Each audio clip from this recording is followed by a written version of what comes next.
हैं एक निवृत्ति मार्ग और एक प्रवृत्ति मार्ग। आप गृहस्थी हो तो आप कौन से मार्ग के प्रतीक हो? आप प्रवृत्ति मार्ग के प्रतीक हो। जैसे हम हैं, हम सन्यासी हैं। हम कौन हैं? हम निवृत्ति मार्ग के पथिक हैं। आप निवृत्ति मार्ग से, आप प्रवृत्ति मार्ग से निवृत्ति मार्ग में आ सकते हैं। अर्थात आप गृहस्थ होने के बाद वानप्रस्थी होंगे और वानप्रस्थी होने के बाद संन्यास ले लेंगे। अर्थात आप प्रवृत्ति मार्ग से निवृत्त मार्ग में आ जाएंगे। लेकिन हम निवृत्ति मार्ग से कभी प्रवृत्त मार्ग में नहीं आएंगे। तो जो निवृत्ति मार्ग का प्रतीक होता है, अर्थात सन्यासी होकर कोई गृहस्थ नहीं होता, गृहस्थ होकर तो हर कोई सन्यासी होता है। हालांकि महात्माओं की भाषा में अगर हम बोलें तो कोई गृहस्थ होकर वानप्रस्थ होकर फिर सन्यास लेवे तो कहे, अरे यार हाड़ तोड़ा के बुढ़ापे में आयो भगवान के मार्ग में, अब फूल सूख गयो तब चढ़वे आयो, ऐसे करके धत तेरे की करते हैं। लेकिन पर आ तो गया, भले बहुत देर में आया पर आ तो गया। तो महात्माओं की भाषा में कहते हैं, जो अभी खिला खिला था, जो अभी अभी जिसने होश संभाला था और संसार के कूड़े को, संसार की गंदगी को देख लिया था जिसने, और वो परमात्मा के लिए चढ़ गया, अब होगी।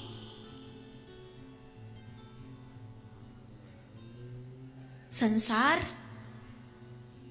नहीं, इसलिए साधु नहीं बना कि पत्नी मर गई, कि पति मर गया, कि इसलिए साधु नहीं बना कि घाटा पड़ गया, पैसा खत्म हो गया, कि इसलिए साधु नहीं बना कि बाल बच्चे कुछ हुए नहीं, कि इसलिए साधु नहीं बना।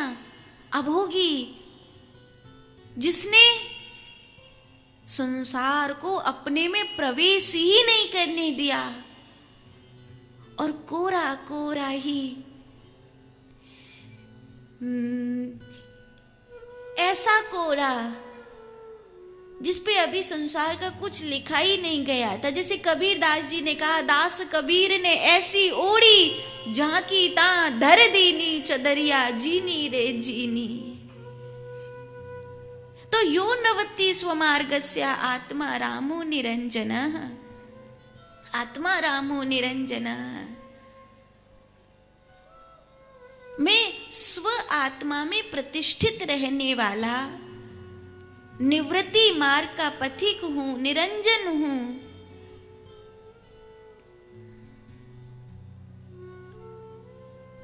अवधूता, अवधूत का अर्थ होता है जो दिगंबरा है, सब कुछ छोड़ दिया है जिसने, वस्त्र भी वासना भी।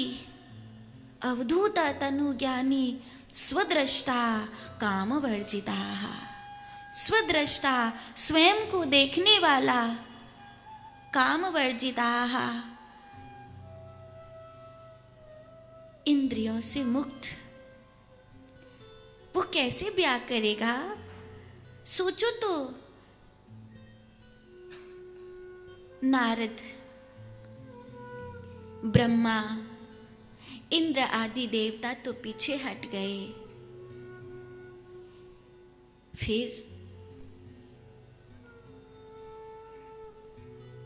नारायण आए। वो मेरी बहन है, कोई साधारण स्त्री नहीं है, शिवा है, आप ही की शक्ति है। महाकाल, भद्रकाली है वो। आगे आपकी इच्छा।